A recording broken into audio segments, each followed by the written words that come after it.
साथियों नमस्कार, मैं हूं राजेश शर्मा और आप भारत चक्र न्यूज देख रहे हैं।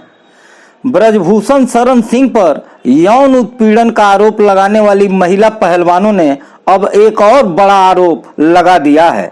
उनका कहना है कि ब्रजभूषण के खिलाफ गवाही से एक दिन पहले गुरुवार को पुलिस ने उनकी सुरक्षा हटा ली।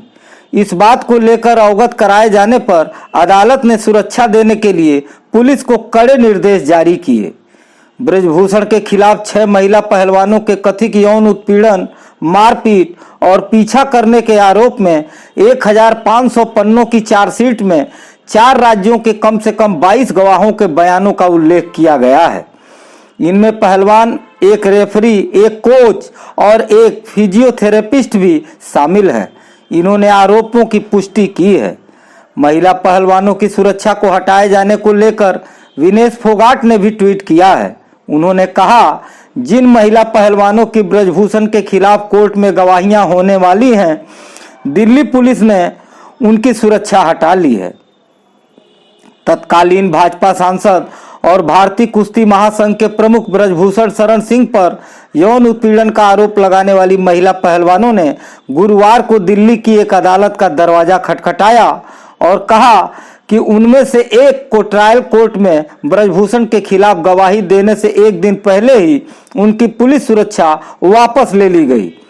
अतिरिक्त मुख्य न्यायिक मजिस्ट्रेट प्रियंका राजपूत की राउज एवेन्यू अदालत ने डीसीपी नई दिल्ली को पहलवान की सुरक्षा सुनिश्चित करने के लिए अंतरिम उपाय करने का निर्देश दिया।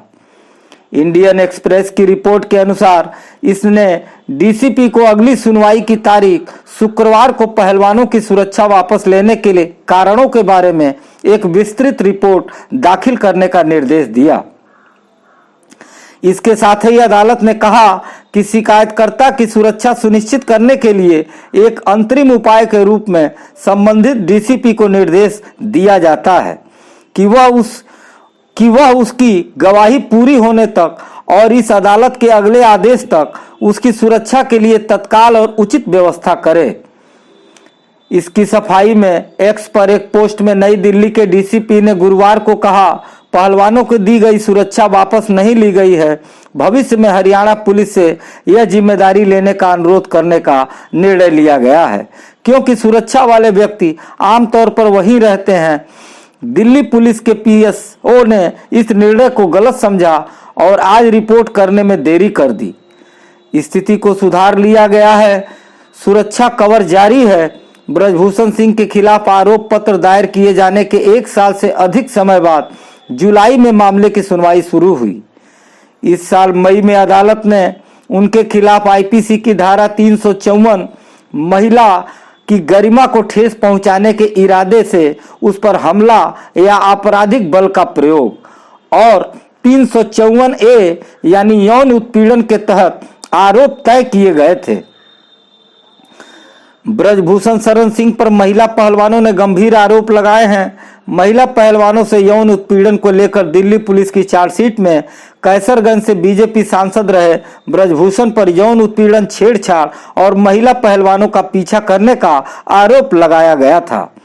दिल्ली पुलिस ने पहले अदालत से कहा कि आरोपी ब्रजभूषण सिंह ने महिला पहलवानों का यौन उत्पीड़न करने का कोई मौका नहीं छोड़ा। दिल्ली पुलिस ने कहा कि तजाकिस्तान में एक कार्यक्रम के दौरान ब्रजभूषण सिंह ने एक महिला पहलवान को जबरन गले लगाया और बाद में अपने कृत्य को यह कहकर सही ठहराया कि उन्होंने ऐसे एक पिता की तरह किया। महिला पहलवानों द्वारा दिल्ली में दर्ज कराई गई एफआईआर में ऐसी ही यौन उत्पीड़न की शिकायतें की गई हैं। एक पीड़ित महिला पहलवान की शिकायत में कहा गया है कि जिस दिन महिला पहलवान ने एक प्रमुख चैंपियनशिप में स्वर्ण पदक जीता, उन्होंने उसे अपने कमरे में बुलाया, उसे उसकी इच्छा के विरुद्ध अपने बिस्तर पर बैठाया और उसकी सहमति के बिना उसे जबरदस्ती गले लगाया। इसमें कहा गया है कि इसके बाद भी वर्षों तक वह यौन उत्पीड़न के निरंतर कृत्य और बार बार गंदी हरकतें करते रहे। आरोप लगाया गया है कि इस तरह के यौन उत्पीड़न टूर्नामेंट के दौरान, वार्म अप और यहां तक कि नई दिल्ली में रेसलिंग फेडरेशन ऑफ इंडिया यानी WFI के कार्यालय में भी किया गया। उन्होंने कहा है कि सांस जांचने के बहाने उनकी छाती और नाभि को गलत तरीके से पकड़ा गया था। एक समय पूरे देश को झकझोर देने वाली महिला पहलवानों के ऐसे आरोपों का सामना कर रहे ब्रजभूषण शरण सिंह को जैसे कुछ फर्क ही नहीं पड़ता। सितंबर महीने में उन्होंने पत्रकारों के सवाल पर चेता दिया था कि उनका टिकट काटने की हिम्मत किसी में नहीं है। उन्होंने कहा था, कौन काट रहा है उसका नाम बताओ। काटोगे आप, काटोगे, काट पाओ तो काट लेना। हालांकि बाद में ब्रजभूषण को टिकट न देकर उनके बेटे को टिकट दिया गया। ब्रजभूषण सिंह ने खुद को निर्दोष बताया। उन्होंने अदालत के समक्ष कहा था, कोई सवाल ही नहीं है, गलती की ही नहीं गई तो मानेंगे क्यों। आज की खबरों में बस इतना ही।